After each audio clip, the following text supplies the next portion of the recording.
Bueno, nos da mucho gusto comenzar esta nueva semana, aún siendo martes, porque fue un fin de semana largo con las festividades con motivo de la conmemoración de nuestra independencia nacional.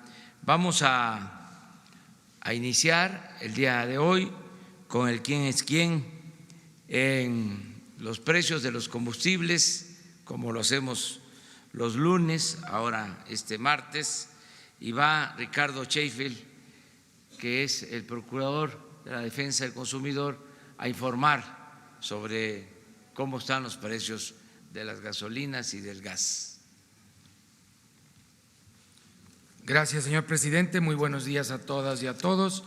En la gasolina regular encontramos en esta semana que cerró el pasado domingo el precio más alto en Tlalnepantla, Estado de México, con un precio al público de 21 pesos 44 centavos por litro y un margen de 2 pesos 91. Vale señalar, si ustedes recuerdan, que el margen hace unos meses estaba arriba de 3.50 por litro, ha venido reduciéndose el margen significativamente en la gasolina regular y en consecuencia el precio al público, mientras que el precio más bajo lo encontramos en autoservicios petroleros y comerciales del Golfo, en Coatzacoalcos, Veracruz, con un margen de 29 centavos y un precio al público de 17 pesos con 59 centavos por litro. En la gasolina premium, con un margen de 3 pesos 57 centavos, aquí sigue siendo alto el margen en este tipo de combustible. Está Petroleo en Boulevard Miguel de Cervantes, en León, Guanajuato, a 21 pesos 99 centavos por litro. Es el margen más alto ya por tercera semana en todo el país, para que mis paisanos pues nomás se crucen a la otra esquina y lo van a encontrar más barato, porque realmente así es como consumidores regulamos nosotros mismos el mercado con nuestro poder de decisión en la compra. La gasolina más económica en premium la encontramos en autoservicios petroleros comerciales en Coatzacoalcos, Veracruz, con un margen de 44 centavos y un precio al público de 18.99 por litro. Y en el diésel, Reforma Gasolinera en Hermosillo, Sonora, con un precio al público de 22 pesos 58 centavos por litro y un margen de 2 pesos 96 centavos, es el más alto con el margen más alto, y el más bajo con un margen de 26 centavos en diésel, Consorcio Sari en Comacalco, Tabasco, a 19.59 por litro el precio del diésel. Y si lo vemos finalmente por marcas, hemos ido notando como Arco, de estar en los primeros lugares, ya está en el cuarto lugar, ha venido bajando su margen significativamente, mientras que Shell, que está en tercero, estaba a media tabla con BP y ha venido al contrario subiendo su margen. Los más económicos con el menor margen, La Gas, Orsan y Total, sería el resumen en el tema de gasolinas.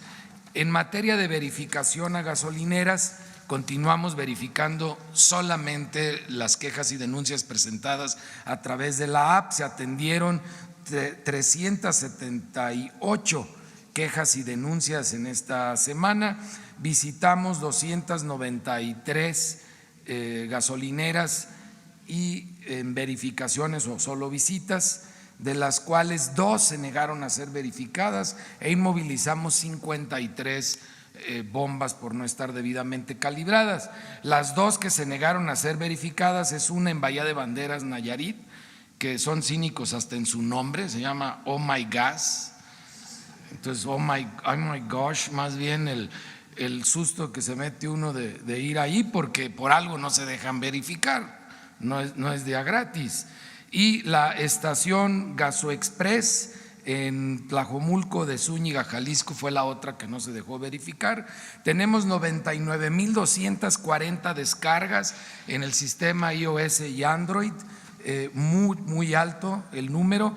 Estamos seguros que en esta semana pasaremos las 100,000 descargas, que esto aparte nos ayuda a la Profeco a hacer mejor nuestro trabajo, porque los consumidores, como debe de ser, se vuelven los auténticos verificadores del mercado en sitio. Muy buenos comentarios en general. Una persona nos dice que está feliz porque actualizaron la app y ya puede acceder a las únicas 2 gasolineras que tiene cerca de donde él radica. Los precios en la app, que no toman en cuenta el margen, sino solamente el precio final al consumidor. En regular, la más barata en Coatzacoalcos, Veracruz, 17 pesos con 59 centavos por litro. La más cara la encontramos en Talpa de Allende, Jalisco, con 21 pesos 80 centavos por litro. En la gasolina premium, la más económica, 18.96 en Aguadulce, Veracruz. La más cara, 23 con 9 centavos en Naucalpan, Estado de México, mientras que en diésel la más económica en Coyuca de Benítez, en Guerrero, a 19 pesos con 23 centavos, y la más cara en diésel, 23 pesos con 14 centavos por litro en Churumuco, Michoacán. Realizamos un operativo especial en Nuevo Laredo, Tamaulipas, que en su momento ya se informó, fue exactamente hace 8 días, con el apoyo del Ejército y en base a una denuncia presentada por escrito por el gobierno del estado de Tamaulipas.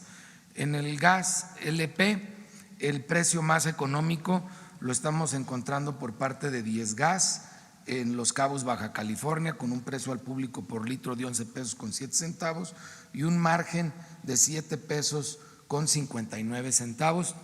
También aquí ustedes recordarán que los márgenes andaban arriba de los 11 pesos y ha venido bajando significativamente el margen en promedio en el país, mientras que la más económica ya varias semanas ha sido esta la estación de venta de gas LP en tanques estacionarios más económico del país, en Central de Abastos de Tehuacán, Santiago Mihuatán, Puebla, con un precio al público de 6 pesos 76 centavos por litro y un margen de 2 pesos con 60 centavos. Es la prueba que sí se puede dar más económico el gas LP.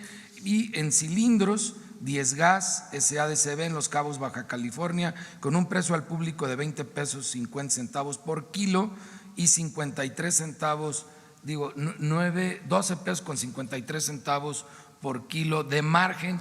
Es el precio y el margen más alto en todo el país, mientras que el más económico en cilindros es Gas Menjuc en Pátzcuaro, Michoacán. También Gas Menjuc ha aparecido en varias ocasiones como el que tiene el margen menor, tiene un margen de 5 pesos 42 centavos por kilo y un precio al público de 14 pesos con 15 centavos. Y en la verificación de gas les informamos que visitamos 20 estaciones de venta al menudeo de gas LP, de las cuales 2 recibieron infracción, 18 salieron bien, ninguna se negó a ser verificada. Verificamos 140 básculas, solo una estaba mal calibrada.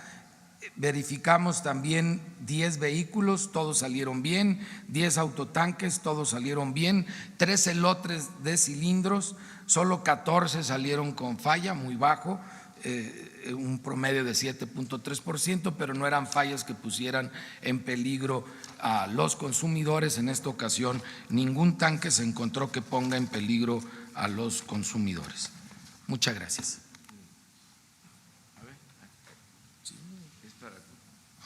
Sí, a la orden. Sí, dígame. Sí. Buen día. Buen día. Presidente, procurador Roberto Cruz de Grupo Impacto. Bueno, pues el tema de este fin de semana es la noticia internacional del ataque con drones a zonas petroleras de Arabia Saudí. Esto causó una preocupación inmediatamente, sobre todo en Estados Unidos, y se reportó un alza al precio del petróleo, el más cercano, el de Texas. La pregunta es si México, ustedes junto con Pemex, han estado siguiendo el tema y si existe algún plan de contingencia, algo previo para enfrentar una posible alza a las gasolinas. El señor presidente hizo un compromiso público que ha venido cumpliendo día con día de mantener estabilidad en los precios de los combustibles, y efectivamente hay un mercado internacional del petróleo, pero a través de la Secretaría de Hacienda y de propio Pemex, sobre todo de Hacienda, tenemos un esquema que ordenó el señor presidente en donde se maneja alzas y bajas en el IEPS y en el subsidio a los combustibles, de manera que prevemos que habrá estabilidad en el mercado. Muy bien. ¿Sí? Gracias. Presidente, Procurador José Hernández de Escuanto, para preguntarle sobre las multas que impone la Profeco. Esto sabemos que la reforma a la Ley Federal de Protección al Consumidor en enero del 2018 faculta para que a partir del 1 de julio de este año la Profeco pueda cobrar las multas. La pregunta sería, ¿sabemos qué bolsa acumulada hay de todas estas multas? Y si hay alguna resistencia por parte de los gobernadores de los estados para entregar la información de lo que han cobrado, y si tiene algún plan o proyecto para invertir este tipo de multas. Gracias. Es una resistencia anticipada de algunos gobiernos del estado que recibían varios millones adicionales porque ellos cobraban las multas por la Profeco. Por eso la anterior legislatura tuvo a bien facultar como autoridad fiscal a la Profeco. Sin embargo, aunque teóricamente desde el 14 de junio podemos cobrar nuestras propias multas, lamentablemente hasta el día de hoy no han sido publicados nuestros reglamentos. Actualmente están en revisión en la Secretaría de Hacienda y Crédito Público, luego pasarán a la Función Pública y una vez publicados ya podemos nosotros actuar. Entonces, hoy en día siguen siendo algunos municipios y algunos gobiernos de los estados quienes están cobrando por Profeco sus multas. En su momento, cuando las cobremos, el recurso de esas multas entra a Hacienda y veremos a ver cuánto nos devuelven para poder operar, porque aunque lo cobremos nosotros, no es recurso que podamos disponer de él de manera directa. Sí, señor. Gracias, Procurador. Daniel Rosas, de Grupo Radio Centro. Solamente un comentario y pregunta. Nos han hecho llegar algunos radioescuchas comentarios en el sentido de que si bien hay algunas estaciones que han disminuido los precios, dicen los usuarios que ellos perciben que esas gasolinas en donde sale más barata les rinde menos. No tenemos muy claro a qué se refieren. Entonces la pregunta es saber si ustedes como parte de la Profeco hacen alguna verificación sobre cómo están compuestas estas gasolinas y si hay algunas de mayor calidad que otras dentro de estas verificaciones que hacen. Las verificaciones de la calidad de los productos, que tiene que ver directamente con el aditivo que utiliza cada una de las marcas, es algo que realiza Pemex. Nosotros no tenemos la infraestructura para ello, sin embargo estamos pendientes y con muy buena comunicación con Pemex, que ha sido muy colaborador con Profeco y en consecuencia con los consumidores, y estamos atentos a este tema. Ojalá pronto pueda haber un reporte, y eso es labor de ustedes como medios de comunicación, sobre todo los que son especializados en combustibles, que hagan un análisis de los aditivos. En otros países se reporta cuál es el rendimiento que dan los distintos aditivos y se vuelve esto parte del mercado en la competencia. Recordemos que es un mercado muy joven en México, apenas tenemos 2 años en este tema de los combustibles abiertos a ser un mercado y ha madurado mucho en 2 años, sin embargo todavía le falta un buen rato. El ejemplo del mercado más maduro en nuestro país son los restauranteros, donde hay una gran competencia y donde los consumidores sí podemos a través de las redes sociales poner muy rápido en su lugar a un proveedor. Sí, señorita. Gracias, buenos días. Preguntarle, Procurador, exactamente qué encontraron en los operativos que realizaron en Tamaulipas. Si nos puede explicar a detalle si efectivamente corroboraron la existencia de amenazas del narco para cerrar esas estaciones o prohibir la venta a fuerzas federales. ¿Y por qué se tomó al final esta medida de clausurarlas? Si no es de alguna manera poner a los dueños de las estaciones, los pone el narco contra la pared, luego Profeco les clausura. ¿Cómo resolvieron este tema? ¿Qué encontraron cuando fueron? Soy procurador del consumidor, monotemático, no soy fiscal general de la República ni fiscal en el estado de Tamaulipas. En consecuencia, el tema de carácter penal no me compete en lo más mínimo. Nosotros recibimos una denuncia, una queja formal por escrito del gobierno del estado, firmada por el secretario de gobierno de este estado. Recibí aparte una llamada del gobernador de Tamaulipas en donde nos pedían intervenir en 12 estaciones de servicio, 12 gasolineras, solamente en Nuevo Laredo, Tamaulipas, por haber discriminado en la venta. Ese es el motivo de la verificación. Pudimos constatar que 3 llevaban meses cerradas. No comprendo por qué incluyeron 3 gasolineras que evidentemente tenían meses de estar cerradas. Y las 9 que nosotros verificamos pudimos constatar por el dicho de los propios despachadores y gerentes de las estaciones de servicio que efectivamente se había discriminado a las fuerzas públicas del estado de Tamaulipas en la venta del combustible. Entonces procedimos a cerrarlas, como hace unos años se cerraron algunos negocios en la Ciudad de México por discriminar en la venta por preferencia sexual, y también un comercio hace también 2 o 3 años que se cerró por discriminar en la venta a personas con discapacidad. Entonces, cuando hay una discriminación en la venta tenemos que actuar, es nuestra obligación, y lo hacemos como lo ha ordenado el señor presidente en esta administración, solo por quejas y denuncias. Estas gasolineras 3 ya volvieron a reabrir porque siguieron el procedimiento que marca la ley, y 6 están en el transcurso de poder abrir en esta semana. Lamento mucho la situación que viven algunos comerciantes en general en este municipio, pero eso es algo que deben de desahogar con las autoridades locales. Sí, señor. Buenos días. Pedro Hernández, periódico Ángel Metropolitano y El Día. Señor Procurador, ya que este gobierno está contra la corrupción, ¿qué pasa si ustedes detectan algún verificador que recibiera mordidas? Lo corremos y ya corrí más de uno. Nuevos, los metimos nuevecitos en diciembre y pues bueno, algunos los hemos agarrado en la maroma, nunca recibiendo el dinero, siempre los hemos podido cachar antes de que lo reciban, pero pues basta la intención, se pierde la confianza y vámonos, el que sigue. Gracias. Muy bien. Vamos hoy a Zacualtipán, en Hidalgo, en la tierra del general Felipe Ángeles. Vamos a continuar con las visitas a los hospitales del IMSS Bienestar. Entonces vamos a terminar pronto esta conferencia porque vamos a Zacualtipán, pero nos da tiempo.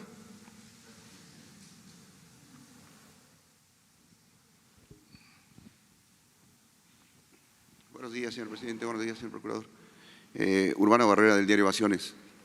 Señor presidente, yo quería un comentario acerca de, mientras se daban las celebraciones de las fiestas patrias, otra vez volvimos a sufrir un sabadazo, un domingazo, con varios asuntos. El primero, un juez ordena la liberación de 24 imputados del caso Ayotzinapa.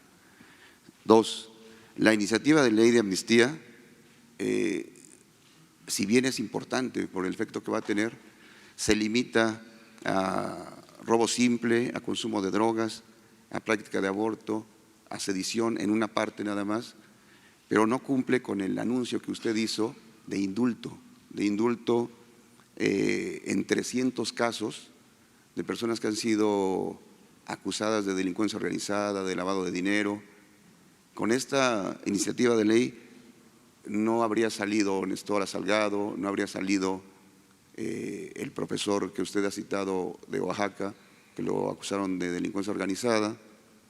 El tercer caso es que desaparece la Administración General de Aduanas, de Comercio, Administración General de Auditoría del Comercio Exterior, y no habrá evaluaciones de procedimientos en aduanas, cuando en este momento se requiere acabar con la corrupción. Y el cuarto caso de este fin de semana, una noticia que se minimiza, es que incluso ya se anda postulando para la dirección de administración de Pemex, Leonardo Hernández Velázquez, ligado en el 2016 con Pablo Trejo Pérez en un asunto de empresas, de creación de empresas fantasmas en el gobierno de la Ciudad de México. La pregunta es, ¿qué pasa con todo esto, señor presidente? ¿hasta dónde es informado? ¿En qué nivel es usted informado? Si nada más en los asuntos macro o hasta qué nivel es usted informado. Gracias. Sí, sobre la liberación de los implicados en la desaparición de los jóvenes de Ayotzinapa, desde ayer se hizo un pronunciamiento, antier se hizo un pronunciamiento expresando nuestra queja tanto al Poder Judicial como pidiendo la intervención de la Fiscalía. Hoy vamos a tener una reunión con ese propósito entre el Ejecutivo, el Poder Judicial y la Fiscalía. Se va a revisar el caso. Ya la Fiscalía ha presentado denuncias, es decir, abrió investigación, para ser más precisos, sobre estos asuntos y están dispuestos a revisar todo el procedimiento de acuerdo con sus facultades y su autonomía, y también desde antes de que sucediera esto, primero ya se había presentado una queja de parte de nosotros, formal, tanto al Poder Judicial como a la Fiscalía, desde las primeras liberaciones. Y también cuando me reuní con los padres de los jóvenes de Ayotzinapa, ellos me solicitaron que interviniera para conseguir una entrevista, tener un encuentro, pidiéndome que yo participara como testigo, y se va a llevar a cabo esa reunión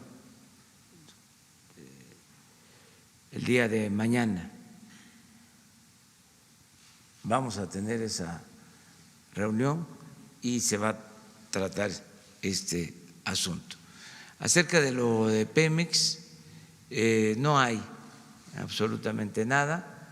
Nosotros estamos muy satisfechos con la buena administración de Pemex, del ingeniero Octavio Romero Oropesa. Tan es así que por intervenir Pemex, por limpiar a Pemex de corrupción, de influyentismo, por actuar con eficacia y empezar a perforar pozos petroleros, detuvimos la caída en la producción de petróleo, se estabilizó la producción de petróleo, estamos ya empezando a recuperar la producción, se reestructuró parte de la deuda de Pemex, en fin, se avanzó mucho en estos 9 meses, un poco más, 9 meses y medio, y ahora con este atentado a las plantas en Arabia Saudita, a pesar de los ajustes en los precios del crudo, al alza en el precio de esta materia prima, nosotros estamos protegidos. Decirle a los mexicanos que no van a haber variaciones de precios en las gasolinas, que vamos a seguir manteniendo el compromiso de que no aumenten los precios de los combustibles en términos reales. Esto para que, a pesar de esta situación especial en lo externo, en nuestro país vamos a mantener la estabilidad. Es un equilibrio que tenemos que mantener y hacer el análisis. Hoy, precisamente, va a haber una reunión entre Hacienda y Pemex, porque, por un lado, nos beneficia, entre comillas, el aumento en el precio del petróleo crudo que se vende al exterior. Pero como somos compradores de gasolinas y de diésel, pues puede perjudicarnos. Hay que ver cómo está este equilibrio. Tenemos asegurado el abasto de gasolinas sin ningún problema por importaciones y también porque ha aumentado la capacidad de refinación de las plantas de Pemex. Las 6 refinerías están produciendo más de lo que producían hace 9 meses. No lo que quisiéramos, pero sí hay un incremento en la producción de gasolinas. Que no llega a lo que usted planteó del indulto. Sí, se está dando un primer paso. No tiene que ver con el plan de paz para la seguridad. Eso es un proceso, lo hemos venido señalando, vamos poco a poco, siempre utilizo el símil de que es una cadena con varios eslabones, empezar primero con el bienestar de la gente, atendiendo a los jóvenes, organizando todo lo que tiene que ver con la seguridad pública. Ayer, por ejemplo, ya se notó que está bien estructurada, bien integrada, disciplinada la Guardia Nacional, que necesitamos ampliarla en número de elementos, pero que ya está tomando cuerpo, que nos hacía mucha falta tener este cuerpo especializado para garantizar la seguridad pública. También otro eslabón importante pues es la campaña para disminuir el consumo de drogas, para evitar que siga creciendo el consumo, las adicciones. Eso es otro eslabón importante. También el que no se permita la corrupción en los encargados de la impartición de justicia, ese es otro eslabón. Otro más, que se respeten los derechos humanos, que no haya racias, que no haya masacres, que el Estado, como ha sucedido, deje de ser el principal violador de los derechos humanos, el que todos los días estemos atendiendo el asunto, eso también contribuye, el que estemos actuando de manera coordinada, la Secretaría de la Defensa, la Secretaría de Marina, la Secretaría de Seguridad Pública, Gobernación, en fin, que se esté avanzando de esta manera y ahora ya otro eslabón es el control de las armas. Un planteamiento que se hizo en Estados Unidos fue acerca de solicitar que intervengan para contrarrestar la introducción de armas procedentes de Estados Unidos. Y así vamos a ir avanzando hasta ver lo de la amnistía, la reinserción de personas que están detenidas y que deseen incorporarse a la vida pública. Todo esto se está analizando, tiene que pasar desde luego por la autorización de las víctimas, se tiene que valorar el tipo de delitos y desde luego el compromiso de no volver a cometer ilícitos. En este caso, esta iniciativa en particular tiene que ver con la gente humilde que no fue asistida, ¿sí?, que no tuvo abogados, es dejar en libertad a indígenas que están en las cárceles de manera injusta, mujeres, ancianos, quienes no tuvieron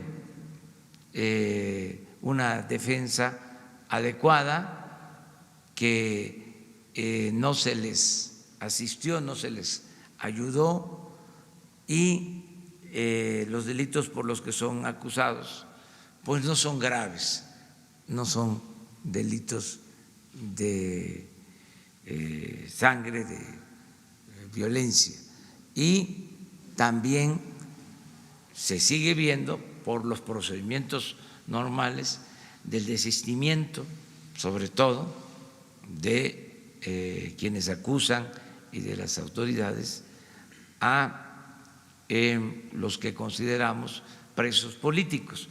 Por ejemplo, en el caso de los maestros que fueron a la cárcel acusados de lavado de dinero, que se demostró que fueron fabricados esos delitos, ahí se sigue otro procedimiento.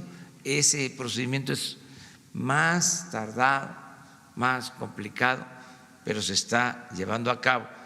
Lo de la iniciativa de ley de amnistía es para que salgan más con, vamos a decir, menos delitos y gente más humilde de las cárceles. ¿Sí le analizaron, desapareció la de autoridad del comercio exterior? ¿Sí le analizaron? Sí, son modificaciones, sí, pero eso es lo que consideran las secretarías. No hay impunidad, ya se termina, o mejor dicho, ya no hay corrupción y no hay impunidad arriba. Ya lo puedo decir. A ver si ahora traigo, a ver, permítame, que cabeza. Sí, mire, ahí está, pañuelito blanco.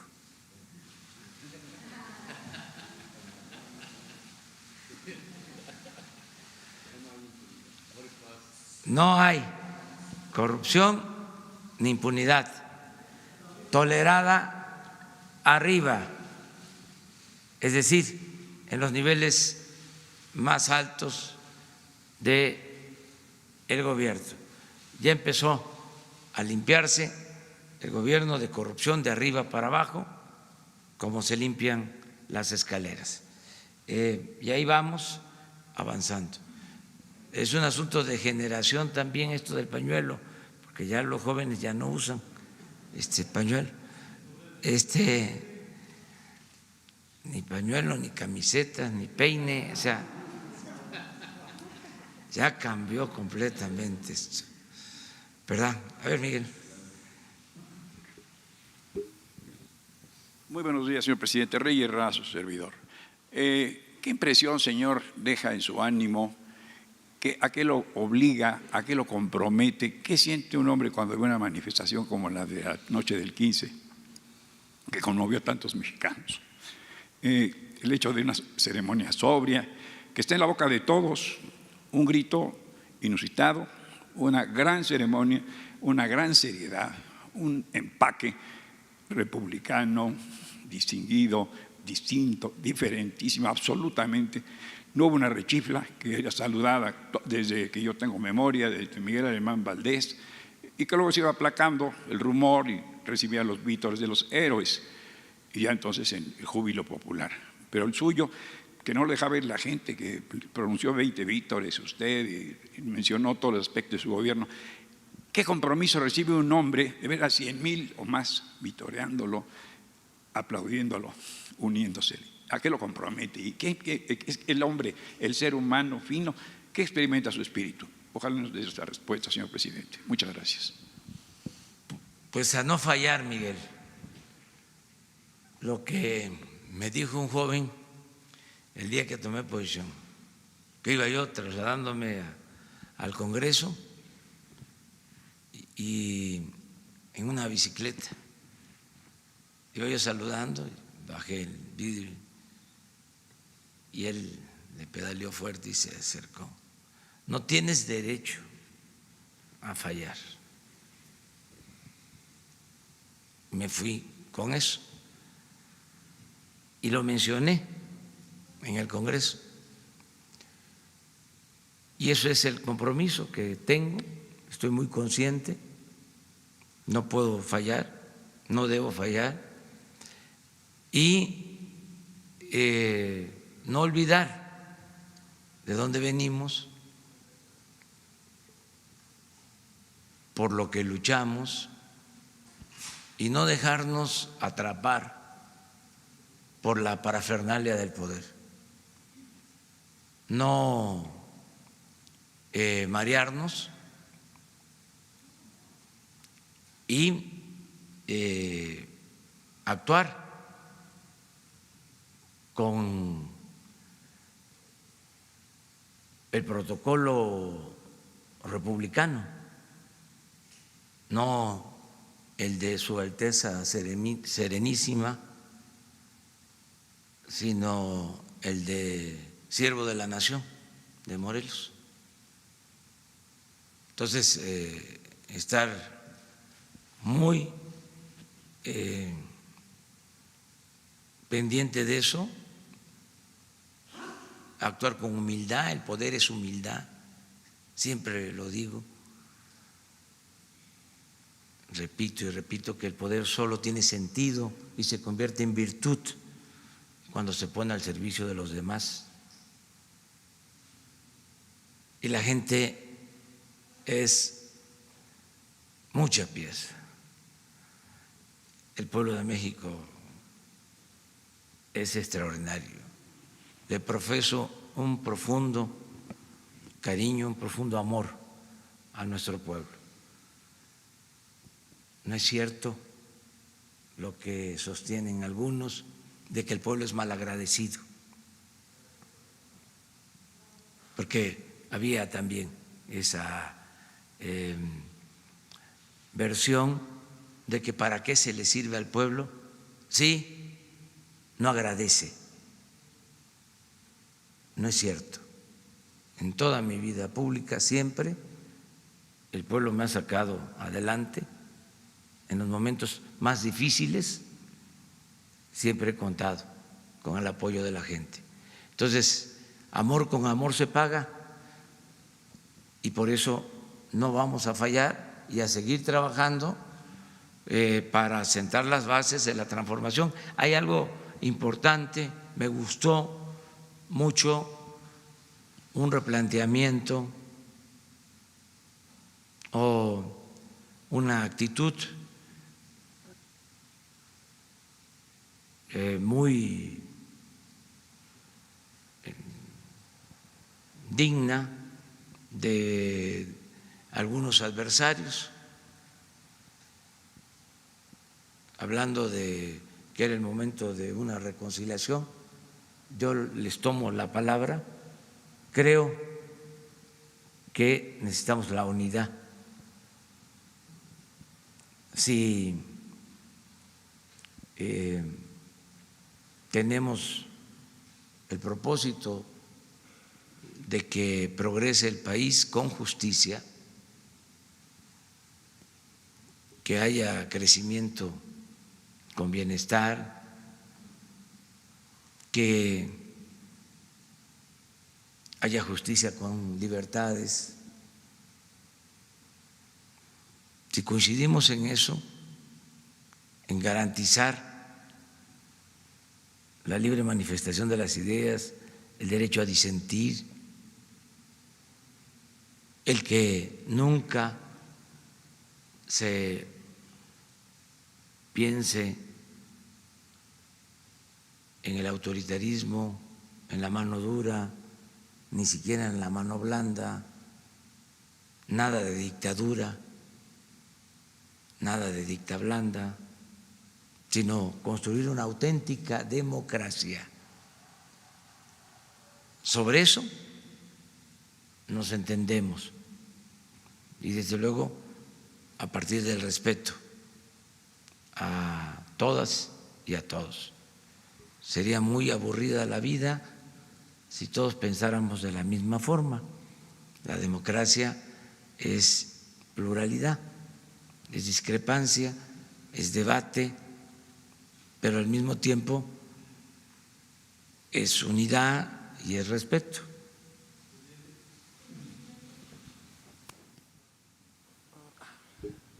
Muy buenos días, presidente. Rafael Herrera, corresponsal de Sin Censura con Vicente Serrano.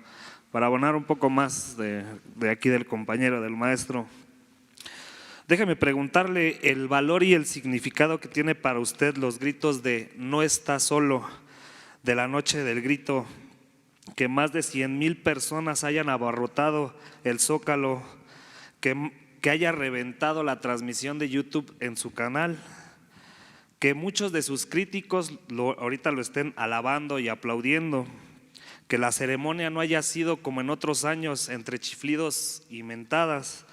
Y si me permite, señor presidente, se va a cumplir 2 años del terremoto del 19 de septiembre y me gustaría preguntarle si ya el mexicano de a pie puede tener certeza de los donativos y los apoyos que se otorgaron en nacional e internacional.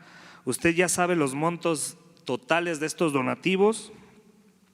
¿Tiene definido si se recibieron correctamente estos fondos y si hubo corrupción y se manejaron correctamente en los gobiernos estatales y también en el gobierno federal de Enrique Peña Nieto, presidente? Muchas gracias. Sí, vamos mañana a informar aquí sobre la reconstrucción.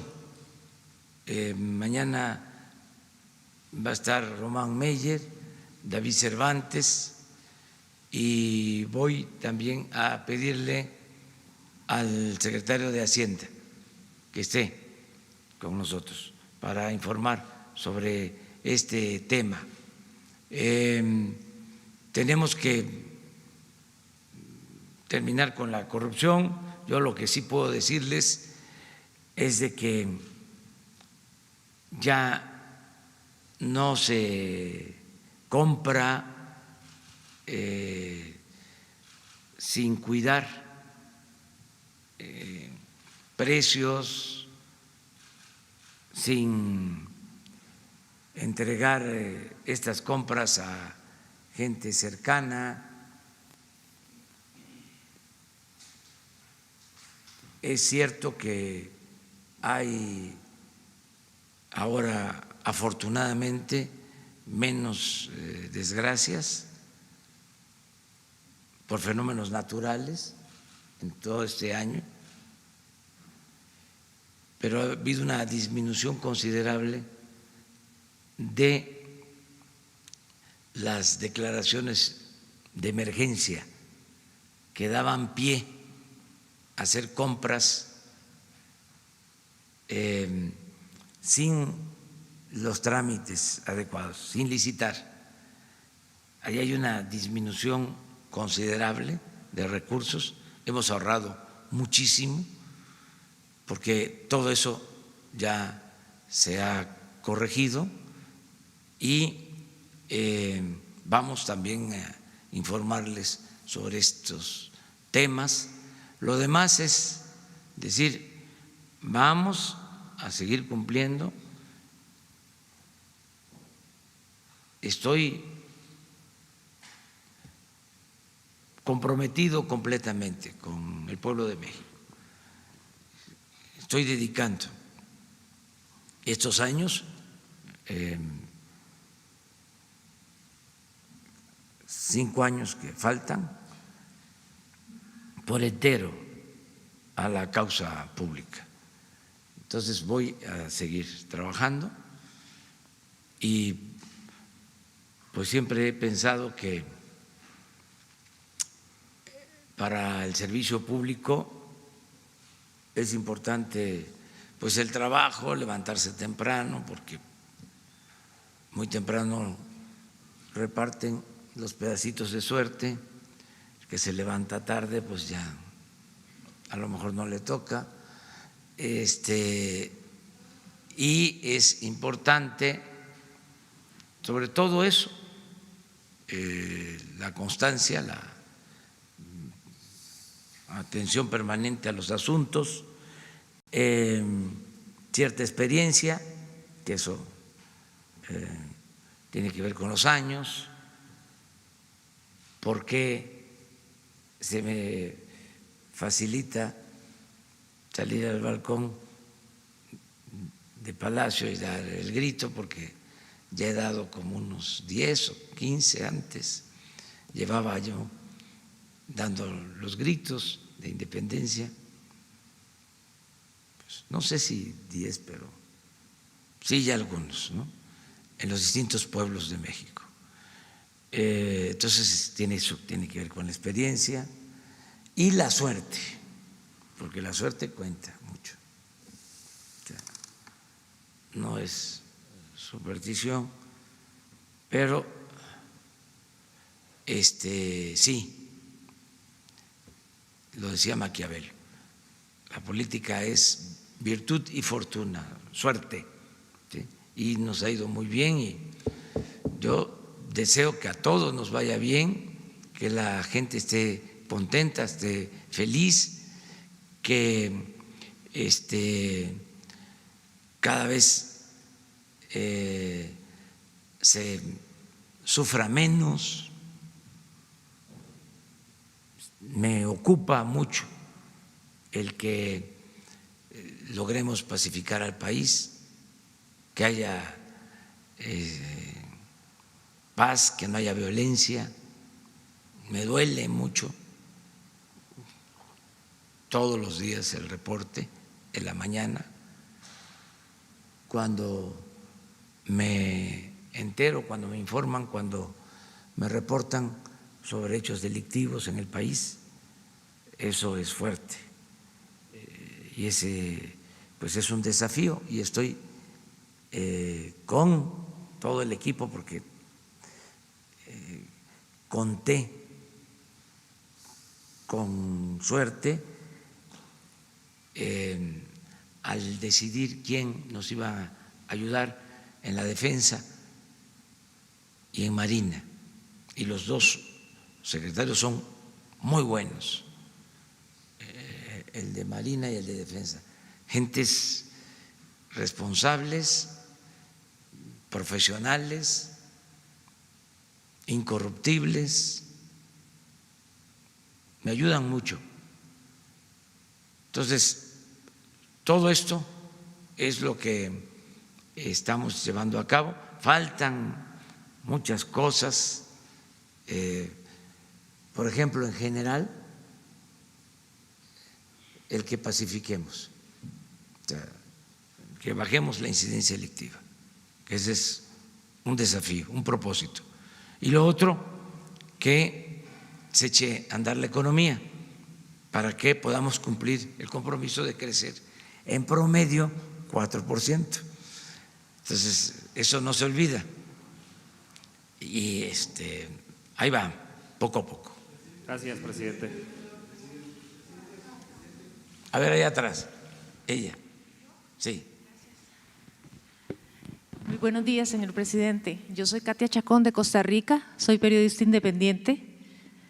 Mi pregunta es sobre el programa que usted está ejecutando su gobierno de Sembrando Vida, de migraciones para que haya más arraigo y producir empleos a las zonas rurales, a los campesinos.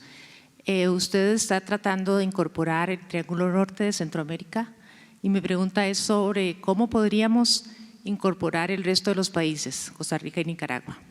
Gracias. Sí, se incluyen los países de Centroamérica en el planteamiento que hemos hecho de cooperación conjunta con el gobierno de Estados Unidos.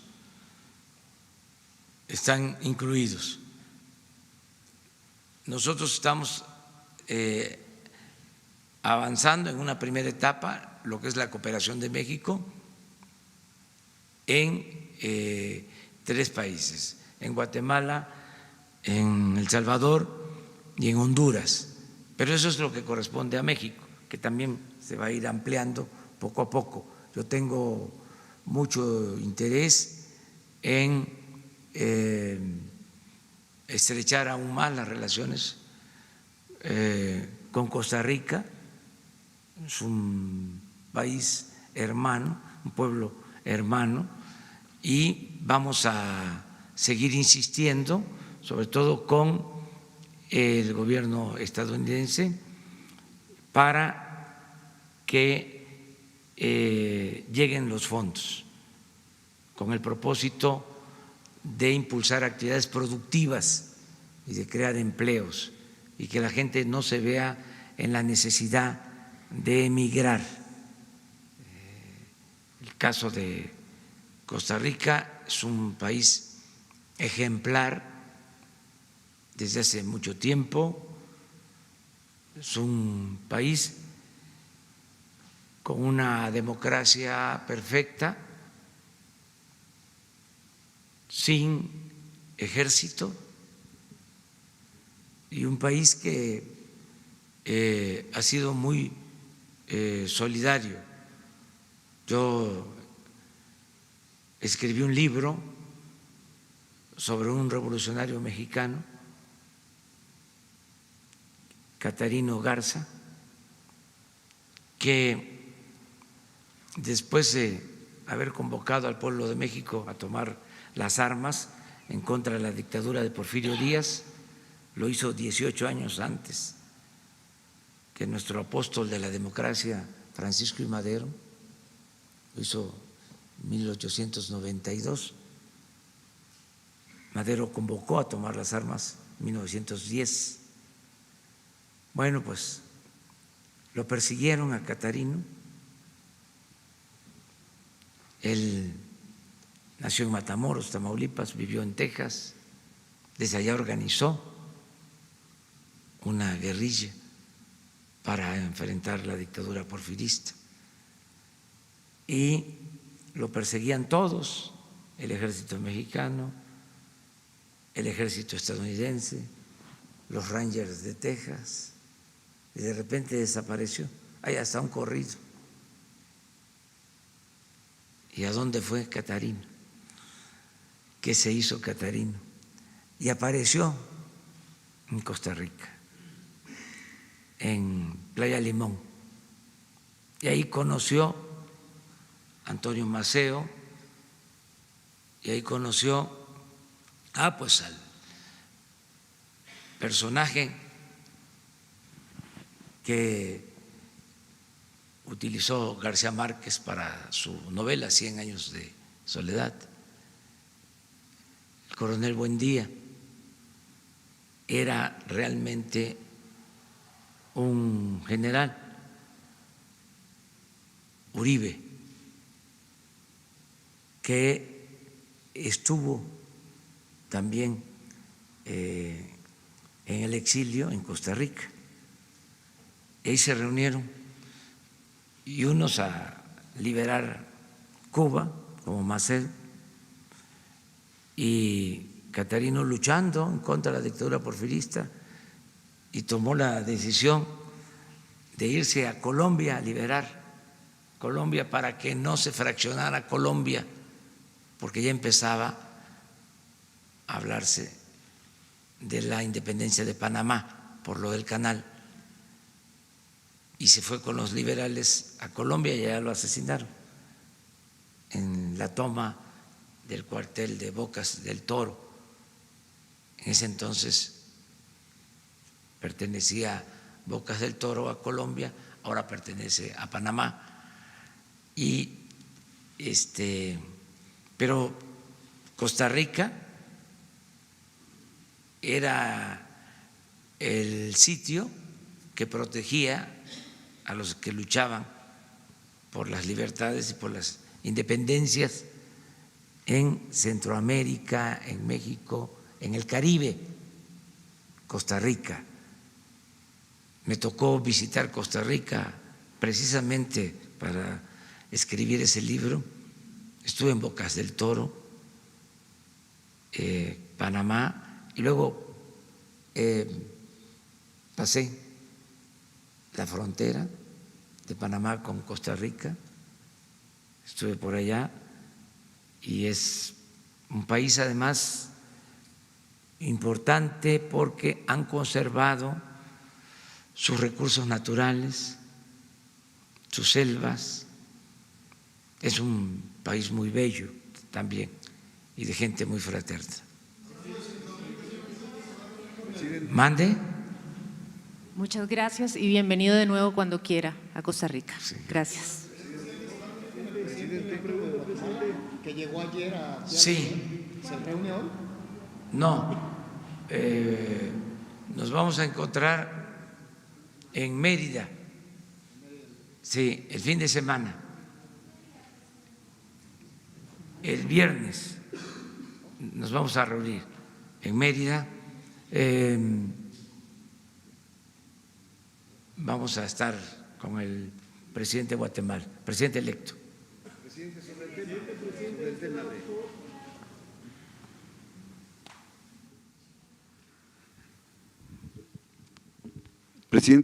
Presidente constitucional de los Estados Unidos mexicanos, Carlos Pozos, reportero de Petróleo y Energía.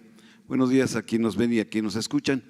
Efectivamente, presidente, por primera vez en México se celebra la Cumbre Mundial de Premios Nobel de la Paz. 27 laureados han confirmado su asistencia. Esto se tiene proyectado, entiendo yo, para el 19 de septiembre. Asiste Rigoberta Menchú, Jordi Williams por prohibir las minas terrestres, el expresidente Juan Manuel Santos de Colombia. Y efectivamente recordar que nosotros en México tenemos a 3 laureados, que es Octavio Paz, Premio Nobel de Literatura, y a Mario Molina, que obtuvo el Premio Nobel de Química, y al olvidado Alfonso García Robles, quien obtuvo el Premio Nobel de la Paz en 1982 por su trabajo en contra del desarme nuclear. Presidente, llama la atención que un evento de esta magnitud se dé en Mérida, Yucatán, en un momento adverso, usted lo acaba de decir, de seguridad. Que se logre este magno evento, de este calibre, manda una buena señal al mundo que podemos, a pesar de la inseguridad que se vive y de lo que a usted le lamenta el tener esos reportes, que se dé una reunión de tal envergadura. Sí, es una iniciativa que tomó el gobierno del estado de Yucatán, el gobernador Vila, que nosotros apoyamos, respaldamos, y nos da mucho gusto que estén los premios Nobel de la Paz en Yucatán. Vamos a estar nosotros, nos invitaron a un convivio el jueves por la tarde-noche. Desde luego el jueves vamos a estar toda la mañana pues recordando los hechos lamentables del sismo del 85 y los sismos posteriores. Vamos a estar aquí y vamos a ir al Zócalo, a izar la bandera a media asta, primero, desde muy temprano. Y ya en la tarde vamos a ir a Mérida, a Yucatán. Ese es el programa. Y nos da mucho gusto que estén aquí estas personalidades, y creo que también es un homenaje merecido al pueblo de Yucatán y a sus autoridades, porque es de los estados más seguros del país desde hace muchos años. Entonces, esto hay que reconocerlo, es algo muy importante. Es mi segunda pregunta, señor presidente. Ahorita que está la compañera colega de Costa Rica y usted está hablando sobre el tema exterior, en alguna pregunta en meses atrás yo le había hecho sobre el tema Venezuela y me dijo pues que el gobierno de México no intenta intervenir en el conflicto. Mas, sin embargo, quisiera reiterar, presidente, tengo entendido que hay un grupo de venezolanos que han redactado un documento con la exposición de motivos para que se le presente a su gobierno y el gobierno de México sea la sede para poder darle solución al conflicto que se vive en Venezuela. Quisiera saber si es cierto, si ya hay este acercamiento y si México estaría dispuesto en ser esa sede para que ese pueblo venezolano, ese pueblo de hermanos, pudieran solucionar su problemática que viven. Gracias. Sí, nosotros hemos planteado que en todo lo que podamos ayudar para conseguir la paz, la tranquilidad, la armonía en Venezuela, estamos en la mejor disposición de ayudar. Esto se planteó en un encuentro que se llevó a cabo en Uruguay. El gobierno de ese país y el gobierno nuestro ofrecieron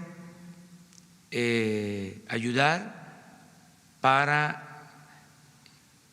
buscar el diálogo entre las partes y encontrar una salida pacífica, conciliada ante el conflicto en Venezuela. Seguimos en la misma postura, no somos partidarios del uso de la fuerza. De acuerdo a nuestra Constitución, tenemos que ser respetuosos de la autodeterminación de los pueblos y de la solución pacífica de las controversias.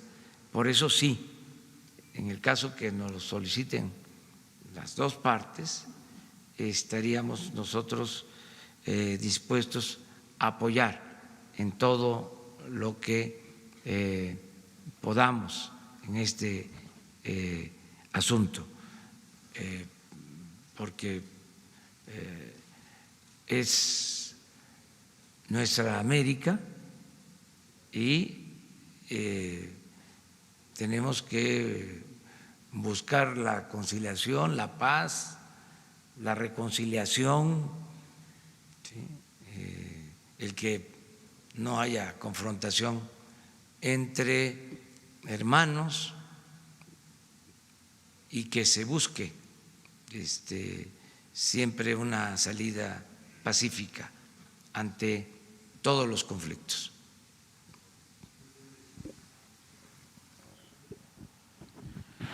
Presidente, el tema que ha sido reiterativo, mañana miércoles se reinicia en la Cámara de Diputados la discusión de las leyes secundarias de la nueva reforma educativa. Ayer anunció la CENTE un nuevo bloqueo otra vez a la Cámara de Diputados. Ya ha dicho que, bueno, pues que para defender que no vayan a hacer cambios a lo que ya lograron. Para muchos, estos bloqueos de la CENTE, como usted ha mencionado, estos calificativos, pues ya fuchi, ¿no? Ya guácala la CENTE. Ya obtuvo algunos puntos que exigía. La pregunta es, presidente, ¿existe un compromiso preciso de la CENTE para ya no realizar protestas y bloqueos después de recibir pues estas demandas que se les han solucionado positivamente? Algunos consideran que a la gente se le apapacha demasiado. ¿Existe este apapacho hacia la gente y existe algún compromiso de la gente para después de este proceso de las leyes secundarias pues bajarle un poco a su movimiento? Mire, es que es un procedimiento distinto el atender conflictos mediante el diálogo y escuchando a todos y no usando la fuerza, la descalificación. Y creo que eso da mejores resultados, no confrontarnos en ningún caso, que todos asumamos nuestra responsabilidad, que, como se decía antes, ¿no?, que la prensa se corrija con la prensa, que los movimientos sociales se corrijan con los movimientos sociales, que el contrapeso sea la misma opinión pública, que se procure no usar la fuerza. Parece idealismo, ingenuidad incluso, pero no. Ya en estos tiempos que hay mucha madurez en los ciudadanos, en la gente, cuando se exagera, cuando no hay razón, cuando no se argumenta, cuando no se lucha por una causa justa, la misma gente, el mismo pueblo, corrige. Entonces, todos tenemos que autolimitarnos, todos, no pasarnos. Entonces, eso da efecto. Si cualquier acción se responde con uso de la fuerza o con insultos o con agresiones, pues entonces nos empantanamos, nos entrampamos y la autoridad no debe de engancharse, debe de actuar con prudencia. Hay cosas en donde debe de prevalecer más el sentido común, el buen juicio. A veces uno dice, no es posible esto, ¿no? Está exagerado, no tiene sustento, no hay pruebas, son intereses particulares, no son intereses generales, sí, pero el respeto, la tolerancia, la libertad de manifestación, equilibrar todo eso y llegar a un acuerdo. Yo estoy seguro que se va a terminar de aprobar lo de las leyes secundarias, están bien en el proyecto, no es una concesión graciosa. Primero es una lucha de los maestros de tiempo atrás, el que se respeten las normales, porque había toda una política de cerrar normales, desaparecerlas, muchas fueron eliminadas y con la excusa de que se formaban subversivos, rebeldes, rojillos, todas esas manifestaciones. Y se luchó porque se mantuvieran las escuelas. Bueno, ahora nosotros llegamos a la conclusión de que hacen falta las escuelas normales y que se van a fortalecer para la formación de los maestros y que de esa forma pues no tendríamos que contratar a otro tipo de profesionales, que para eso son las normales, siempre ha sido así y ha habido épocas extraordinarias del magisterio, o sea, ejemplares de nuestros maestros.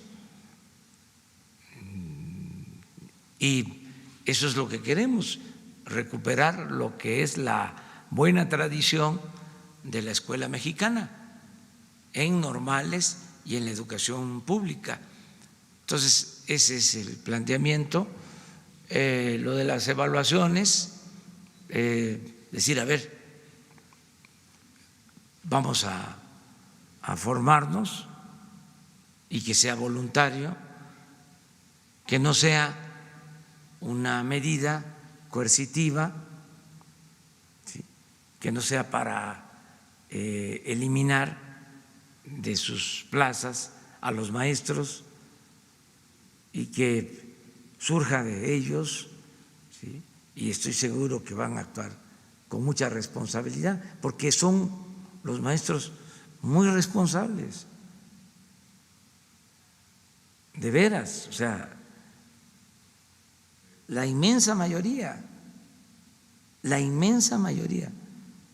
un tesoro que tenemos los mexicanos son los trabajadores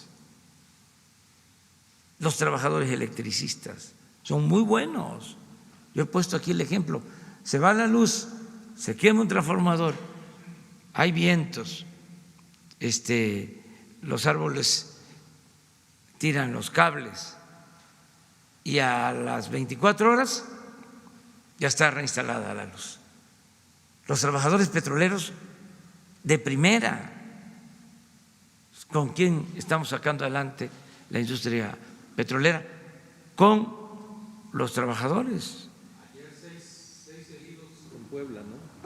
Al tratar de tapar una fuga. Sí, 6 trabajadores de Pemex. Sí, de Pemex, afortunadamente fuera de peligro. Sí. Una fuga de gas, trabajadores de Pemex, los trabajadores de la salud. Por ejemplo, hay hospitales en donde solo hay un turno para radiólogo, que trabaja de 8 de la mañana a 4 de la tarde, 8 a 3 de la tarde. ¿Sí? Pero hay un accidente, ¿sí?, y se le habla al radiólogo y va al hospital y hace su trabajo. Lo mismo los químicos en los hospitales, los especialistas tienen su turno y hace falta por urgencia un especialista y ahí están, ¿sí?, un pediatra, que hay un niño que requiere atención, un 7-mesinos que requiere una cuna especial, un tratamiento especial, ahí están los trabajadores. Ahora en el desfile ayer, fíjense, un paracaidista que hizo bien su trabajo, porque pudo haber ocasionado daño a personas y prefirió estrellarse en un árbol. Pregunté y afortunadamente ya está bien, salió bien, pero todos los días los trabajadores, los que limpian el drenaje para que llueva y no haya inundaciones, ahí están los maestros, entonces todos, y hay un ambiente ahora de cooperación, de más responsabilidad, y tenemos que apoyarnos en eso, ¿sí? Apoyarnos mucho en eso. Les hablo de otro gremio también, que se porta al 100, ya con eso termino. Los periodistas, por cierto, la sala, ya quedamos, nueva, ya estaba impactada, porque ahí estaba el Estado Mayor Presidencial. La sala de juntas que se está rehabilitando para no usar las salas de junta y los salones históricos, que va a quedar como museo, que realmente es una belleza. La sala de junta va a estar dedicada, ¿sí?, al periodismo y a los olvidados. Daniel Cabrera se va a llamar la sala de junta, homenaje a ese gran periodista, director del Hijo del Aguizote, y vamos a tener en la sala de junta de presidencia recuerdos con retratos, con dibujos,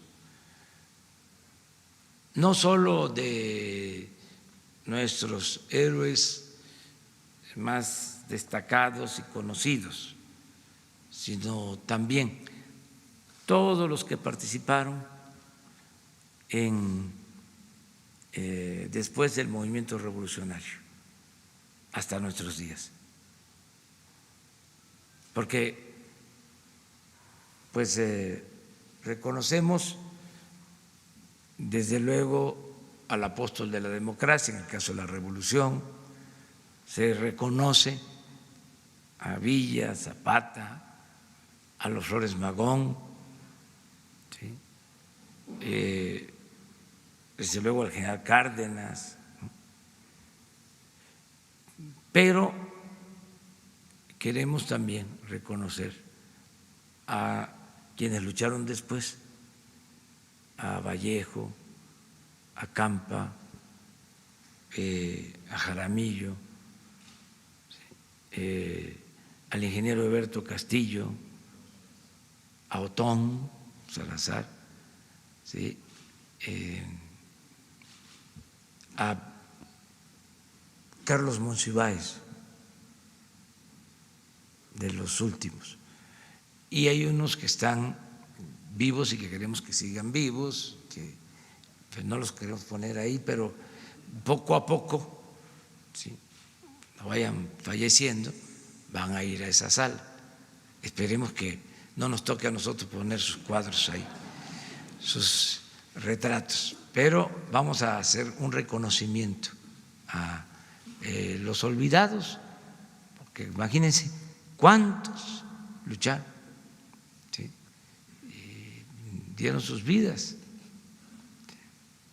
cuántos, y muchos, sí. Gracias, señor presidente. Buenos días, José Antonio Morales de Grupo ASIR. Retomo lo que comentaba usted la semana pasada con relación a los médicos. Hacía usted un símil en cuanto a las plazas para los normalistas, para los maestros, y hablaba también de la Secretaría de la Defensa. Mencionó al final el caso de los médicos. Hay un examen, una evaluación que es el Examen Nacional de Aspirantes a Residencias Médicas y otra serie de evaluaciones que les sirven a ellos de filtros para ejercer con base en sus conocimientos. ¿Cómo quedaría con base en lo que usted propone esta situación, estas evaluaciones que finalmente son los filtros para que ellos puedan atendernos a todos los mexicanos como uno de los ejércitos más importantes que tenemos en el país? Gracias. Sí, mire, yo creo que en algunas disciplinas tiene que haber evaluaciones, en otras considero que no, incluso en lo que corresponde a la medicina, que requiere de mayor especialización. Considero que hay dos planos: lo que es la medicina especializada, ¿sí?, y lo que es la medicina de atención a la gente en enfermedades no graves. Nosotros tenemos mucho avance en la medicina especializada. Los institutos de medicina son de los mejores institutos de América Latina y del mundo. Nutrición, cancerología, cardiología, de primera. Ese nivel de atención médica especializada. Nos falta la atención a la población que vive en las zonas marginadas, que se requieren médicos generales, médicos familiares, especialistas que no quieren ir a trabajar por varios motivos, desde que se alejan mucho de la familia, de que pueden obtener extras si están en los grandes centros de población, porque pueden estar trabajando en el seguro y al mismo tiempo tener un consultorio, o estar en un instituto de salud y tener su consultorio, o estar en una clínica privada, o sea, tienen más ingresos. Luego, la cuestión de la seguridad, hay zonas más inseguras. Entonces, nos cuesta más trabajo conseguir los médicos para las zonas rurales, hospitales de segundo nivel, desde luego unidades médicas rurales donde van pasantes, y hospitales de segundo nivel. Ahí es donde nos faltan más médicos. ¿Cómo vamos a resolver esto? Por ejemplo, ahí el que esté más tiempo, me lo planteaba el doctor Alcocer, que el que esté más tiempo trabajando en un hospital rural puede hacer una especialidad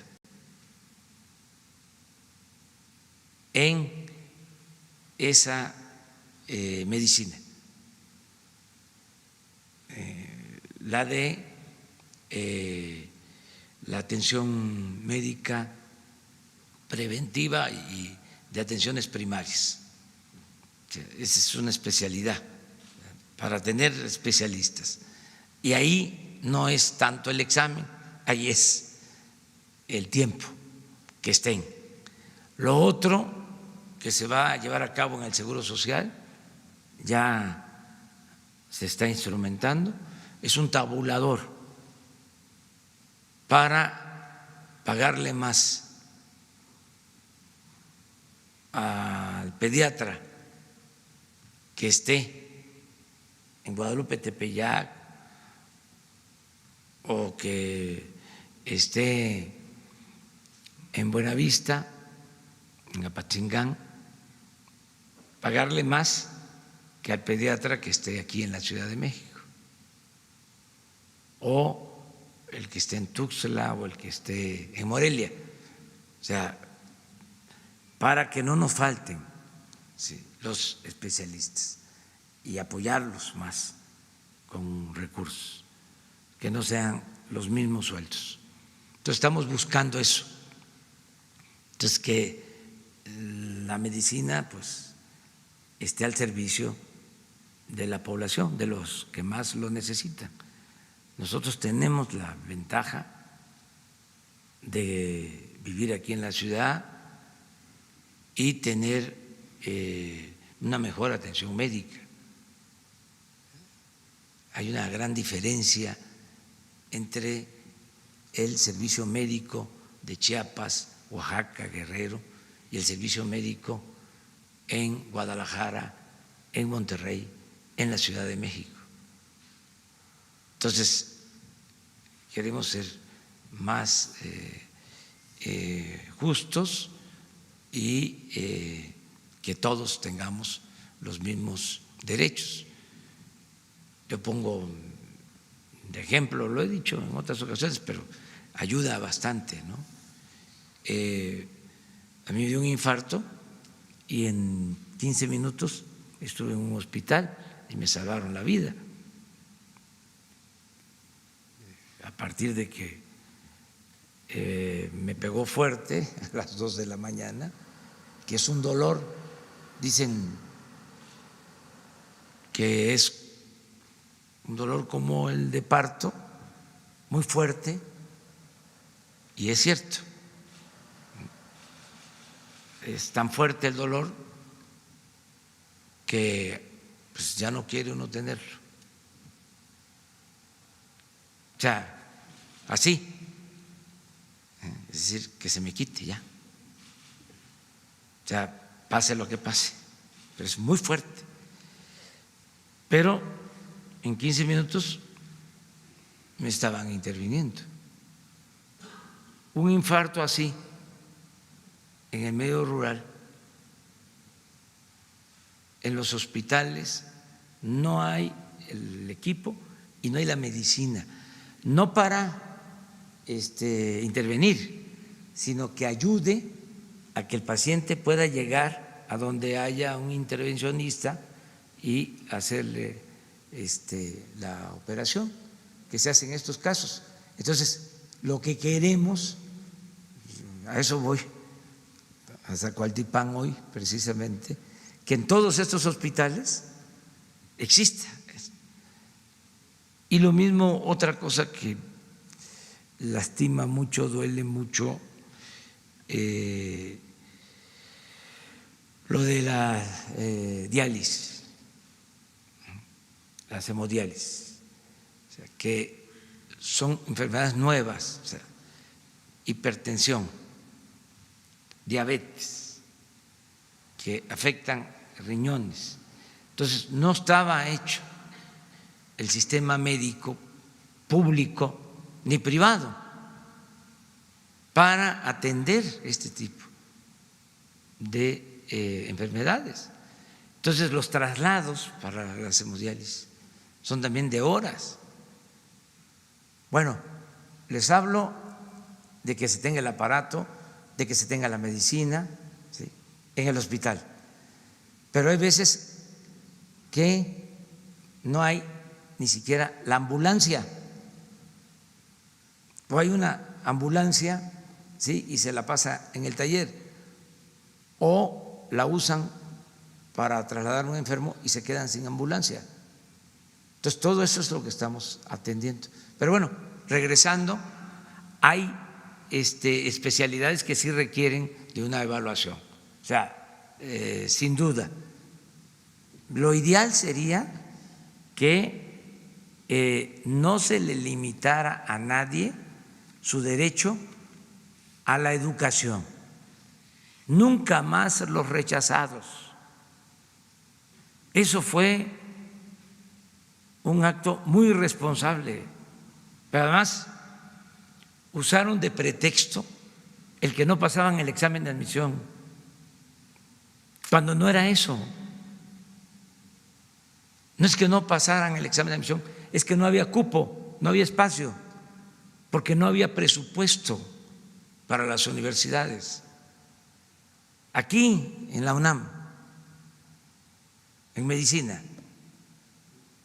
125 preguntas, o 120 preguntas. Y decidían que había espacio para 500 y presentaban 10,000. Bueno, ¿qué resolvían? Pues vamos a darle entrada. Estamos hablando que aquí es donde menos se practica el influyentismo. En otras partes, en las universidades públicas, se practica, desgraciadamente, el influyentismo. No tanto, pero sí hay. Pero aquí en la UNAM es donde menos hay. Bueno, 120 preguntas. Resulta que los 500, hay 500, ¿sí?, que pasan porque contestan bien, 118 de las 120. Y los que contestaron bien, 117, ya no entraron, que contestaron mal 3. Entonces, no es que no pasaran el examen, es que no había espacios, no había cupo. Entonces, a eso es a lo que me refiero. Cuando digo, no usen el examen de admisión para rechazar a los jóvenes, es 1000 veces mejor tener a los jóvenes estudiando que tenerlos en la calle. Y también otra cosa que es importantísima y que se les olvidó a estos tecnócratas, que llevaba un fondo esto, ¿no? La idea era de que te rechazo. Primero, el presupuesto se utilizaba para otras cosas, y además te rechazo porque así va a crecer la matrícula de escuelas privadas, vamos a privatizar la educación.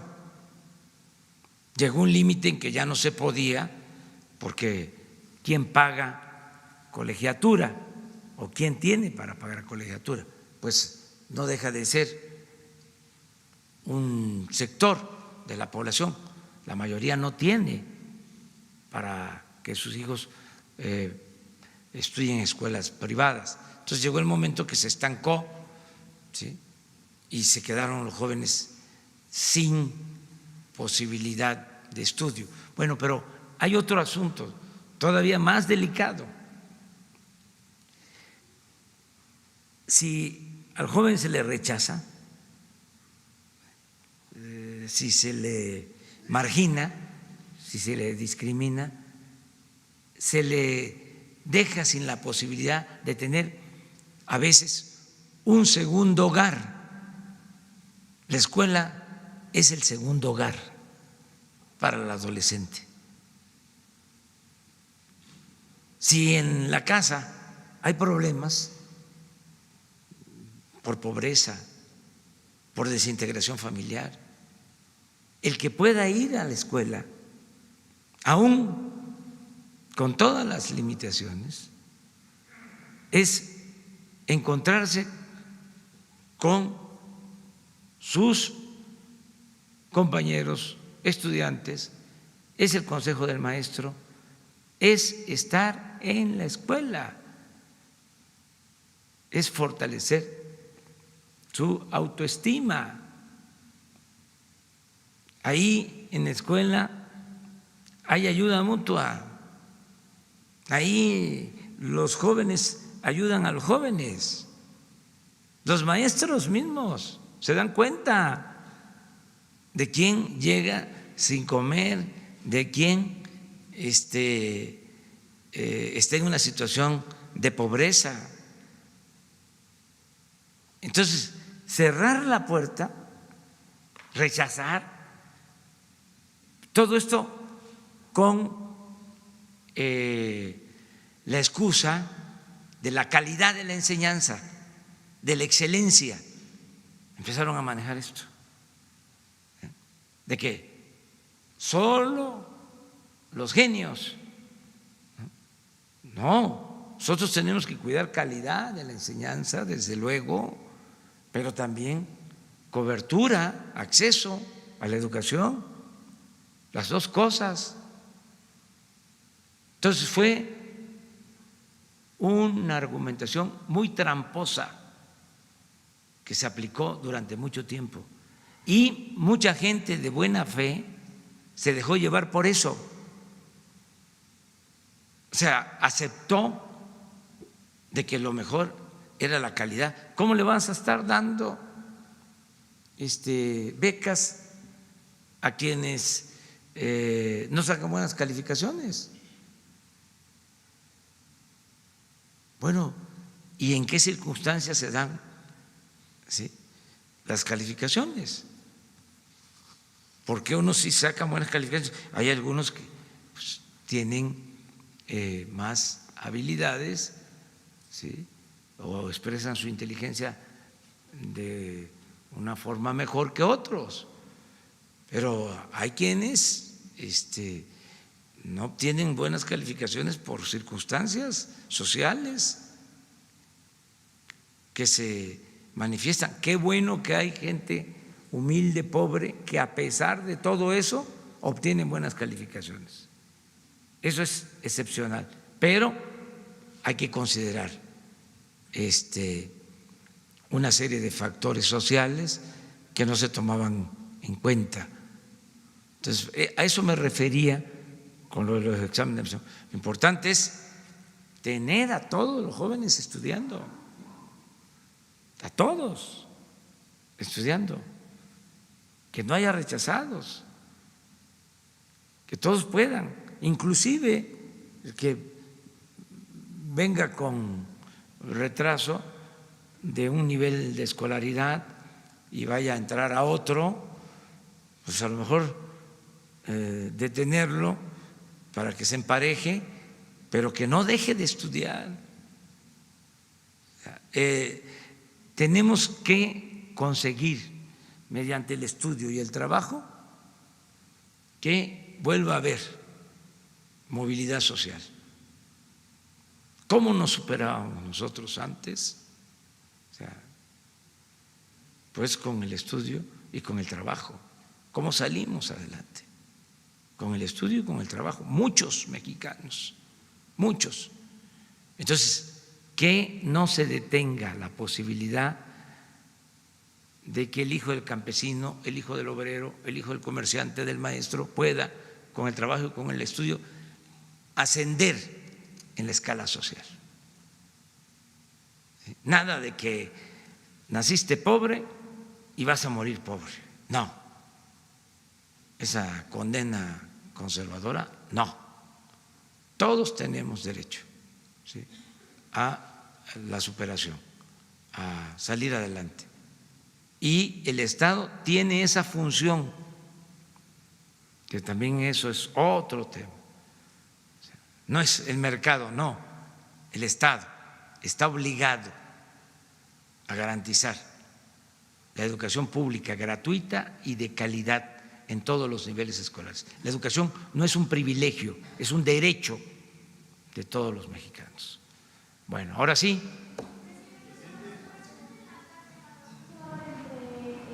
La Fiscalía, el Poder Judicial y el Ejecutivo, ¿usted no está? No. ¿Quién va a acudir? Va a estar el consejero jurídico, ¿sí? Gracias, señor presidente. Sandra Aguilera, de Grupo Larsa Comunicaciones. Señor presidente, la tribu Yaqui en Loma de Bacum considera que la instalación del gasoducto de Guaymas El Oro, que permanece clausurada con más del 90% de avance en su construcción, es un riesgo para la comunidad y que solamente beneficiará a empresarios. A pesar de la mesa de negociaciones con Ricardo Peralta, subsecretario de Gobernación, la comunidad solicita su presencia para llegar a un acuerdo razonable. Y mi segunda pregunta, existen niños con capacidades diferentes que son abandonados por sus padres día a día. En este caso, los niños de la Casa Hogar Austimax, el Naucalpan, si usted recuerda que le comenté a la alcaldesa este asunto, han sido amenazados con despojarlos nuevamente. por la empresa Frisa a través de la juez Rosario Abigail Tinoco Rincón, quien tiene diversas denuncias por supuestamente pertenecer al llamado cártel del despojo. Y por otro lado, tenemos a Miguel Ángel Burguete García, juez octavo de distrito, quien negó el amparo a estos niños para no ser desalojados. Sin embargo, concedió 2 suspensiones con carácter definitivo y una provisional que impiden la cancelación del nuevo aeropuerto internacional en Texcoco y la construcción del aeropuerto de Santa Lucía. Al parecer, el poder lo siguen teniendo la mayor parte del poder adquisitivo. Señor presidente, ¿cuánto tiempo tenemos que esperar para que el Poder Judicial se dé cuenta del cambio de régimen y llegue la justicia al más necesitado? Gracias. Estamos en eso y vamos a seguir insistiendo en la necesidad de que se limpie el Poder Judicial, pero con respeto a su autonomía. Ellos mismos van a tener que emprender este proceso de renovación. Yo tengo confianza en el presidente de la Suprema Corte de Justicia y creo que van ellos a ser receptivos de esta denuncia que se está generalizando para que jueces, magistrados, ministros incluso actúen con rectitud, pero que sea la propia judicatura que pertenece al Poder Judicial la encargada de emprender todo este proceso de renovación. Acerca de lo de el gasoducto, la subsecretaria Diana Álvarez va a ir allá a hablar con los integrantes de los pueblos yaquis. Ellos van a ser siempre escuchados, atendidos. Yo mismo voy a estar también después. Aquí aprovecho para comentarles que terminando mi recorrido por los hospitales voy a visitar todas las regiones indígenas de México. Me voy a reunir con los integrantes de todas las etnias y de todas las culturas originarias de nuestro país. Termino el mes próximo los recorridos a los 80 hospitales del IMSS Bienestar y comienzo un recorrido por los pueblos indígenas de México. Quiero ir a hablar con ellos para constatar cómo van los programas que se han puesto en práctica en beneficio de las comunidades indígenas, porque se les está dando prioridad, atención especial, pero quiero escuchar sus puntos de vista y recoger también otros sentimientos de parte de ellos. Y en ese plan de giras voy a ir, desde luego, con los pueblos yaquis. Muchas gracias. Bueno, me voy ya, me voy, si no ya no llego.